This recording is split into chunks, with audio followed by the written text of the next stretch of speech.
Yes, Yeah. please go ahead. You're talking about customer acquisition. So, I in fact made a note of this point. It's very interesting that you said, if we have or what I understood is if we have a digital platform, it's easier to bring to people. Whereas if it's a physical world thing, then you have to bring people to the thing.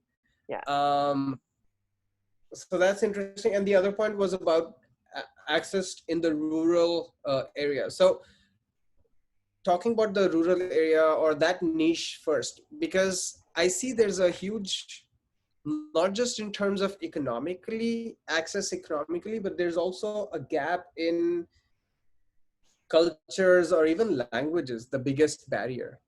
And of course, if you're talking about, let's say, a developed world, the definition of rural is very different than if you're talking about developing or emerging markets. Mhm. So if you're talking about, so which one are we talking about, all the rural or specifically developed world? Let's talk about the American rural at this point. Developed Mhm. world, rural, geographically um, separate from metropolitan areas where an international film festival would happen.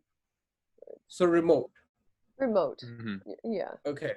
And so those people would be interested in, so yeah, would those people be interested in a digital platform or a physical platform? Like you mentioned, bringing a pop-up projector kind of a thing. I mean, not exactly that kind of a thing, but will does it makes what is the customer behavior of that kind of an audience? Do they prefer to go out? And because my understanding, and it could be wrong, it's all American movies, is that they like they are more connected as a society, and they prefer to like hang out, and they try to stay away, or they intentionally try to stay away from digital platforms as much, not as much as they can, but for things like these where they can sit together and watch movies even at home.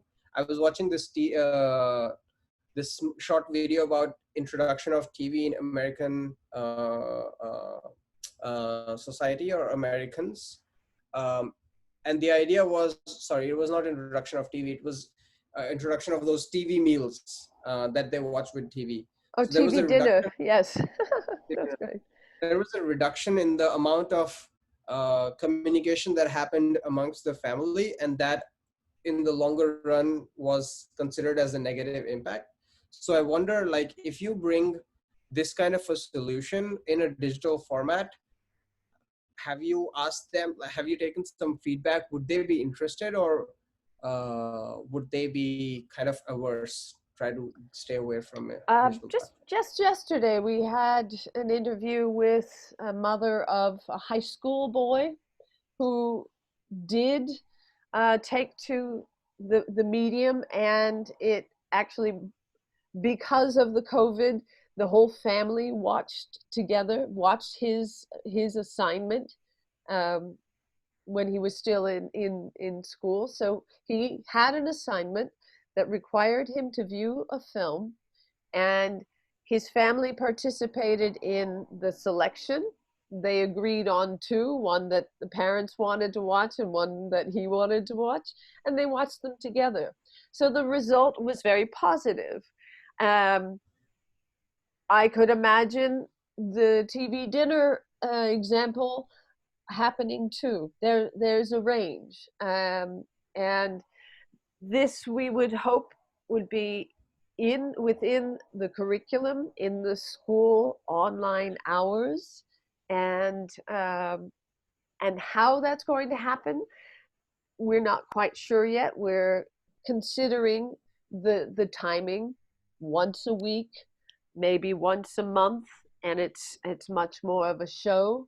There's some examples, and those are some things that we actually want to define today so that we can pilot them with these people who want to pilot with us. So I just added one more thing from what you just said. Sure. So it's a synchronous or asynchronous watching experience for an educational setting. Okay. Okay. So maybe one more question is, do you think it makes sense to be a B2C or a B2B platform where you sell to educational institutions rather than individual families? Or Well, we have two models, and so That's what we're trying to yeah, figure out. we're working Yeah. on it. Why can it not be both? But if the institutes have access, then do they? I mean, this is what Netflix is dealing with, right? Which and they might have both. I say, I mean, originally it was institutional. We sell institutionally. That's what the business model is right now, with various uh, sales levels down to classroom, homeschool.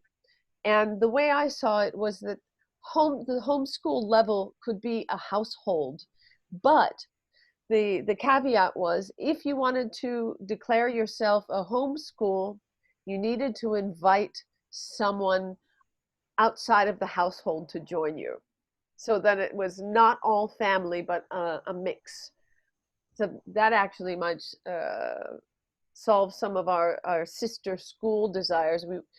We have gotten a lot of feedback from affluent schools being concerned and wanting to support the schools that are nearby that are not affluent schools. So each one teach one um, credo.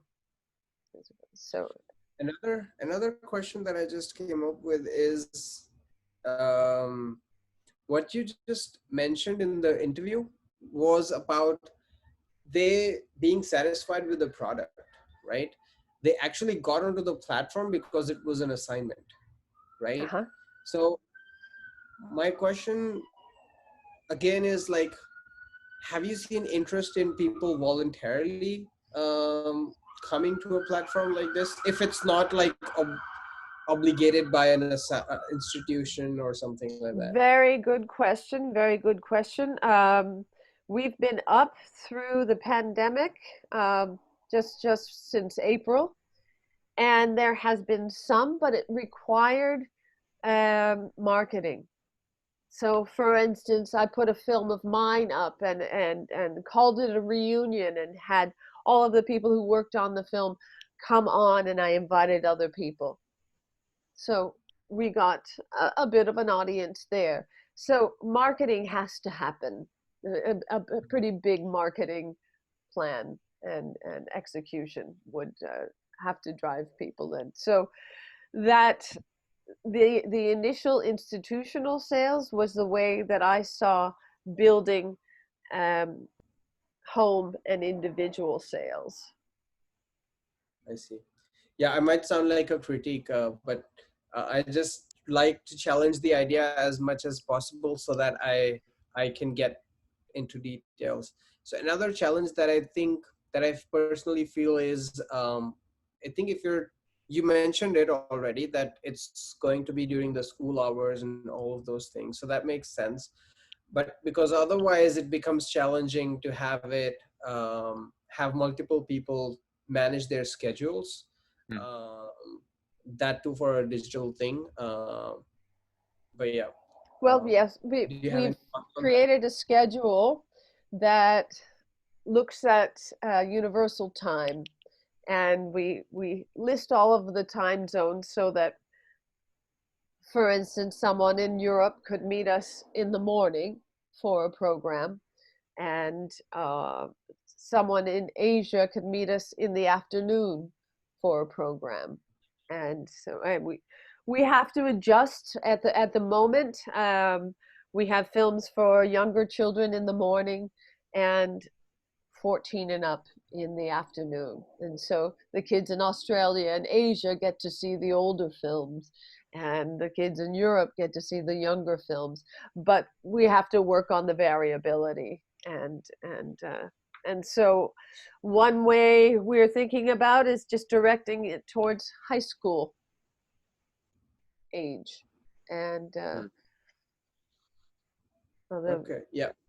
I mean, that makes sense. I mean, I was thinking more in terms of like busy schedules of people, um, trying to watch a movie together, but this is educational, so this is different kind of a content. So And yeah. also it's international film content in educational setting. I'm just curious, is that already a part of the curriculum at any stage, or is it something Sometimes, you're sometimes okay? with a language class, for instance. Yeah. Oh, I But see. I actually went to India in high school, and we spoke to my teacher who's taught for 10 years an ethics, justice, culture class. And a lot of the private schools in California have ethics, justice, culture classes where they learn about a particular country in the world, and then they go there in the summer. And obviously they're not going this summer, but he in that class, he showed us the film Gandhi. He showed us a lot of films. And I think a lot of teachers in high schools have been starting to turn to film just as a great medium to educate their students. And they're very interested. We've gotten a lot of teachers who are interested in piloting this program, however we design it and however we create it. And that's kind of our goal, is to create the product. I know we need to do more research and find the perfect product market fit, but we've kind of been doing that this week and figuring it out. We think homeschooling could be a huge niche for this, but I think the desire's there. I think people realize the power of film, especially in rural areas, and to kids who don't ever get out of the little bubble that they live in. I think it's a great opportunity to show them the world and create culturally literate students for the workplace, which is just continuing to get more globalized. So I think it definitely has a place in society. All right. Yeah, so I think done without questions. Yeah. you're out without question. So if we go forward, we have a meeting at 9 o'clock, and and then at 10:30 with our mentor. I think uh, we've got a day full of interviews, and what would be required of you is to come up with interviews as well, to immerse in the problem space, to reach out, get outside the building. That's the Steve Blank mantra: get outside the building and interview people. We would show you our lists, our preparations, show you more background on Screen 360 TV. There's a business plan, there's pitch deck, there's research. We've got some clips of research, and there's an unfinished documentary soon to be finished if my Sundance thing works. And yeah, so there's things to immerse in, and it would you'd have to sprint, and you'd have to stay up until, well, we're managing to get to sleep around 10 o'clock or so. But we stop at 7. We do a little conversation afterwards, but it is sort of a design thinking mindset is where we start together each day and debrief a little bit after the class at 7 o'clock. So the class is at 4 to 7, and we work up until then, and we present during the 4 to 7 period. All right. So, can I be honest? Yeah, I like, in the simplest of terms, I think you're solving a great problem. But this problem is not something that really excites me, in the sense that I don't feel passionate about it to be able to, good. interview people and their feedback. So, um, I maybe I'm not the best person for this. But yeah, as simple as it can Great. get. I think, That's great. yeah, Appreciate that completely. You immersed, you jumped in, and good. That's the right answer then. Thank you, Akshit. And I sure. wish you all the best. And if there is a place in India uh, that you would like to have watched international films, please send us their address, their email address, and we'll contact them. Maybe your Absolutely. school. Okay, good. Thanks very much for talking with us and considering it. Thank you. Thanks, Catherine and Jack. Have Wish a you good all the one. best. Bye. Bye.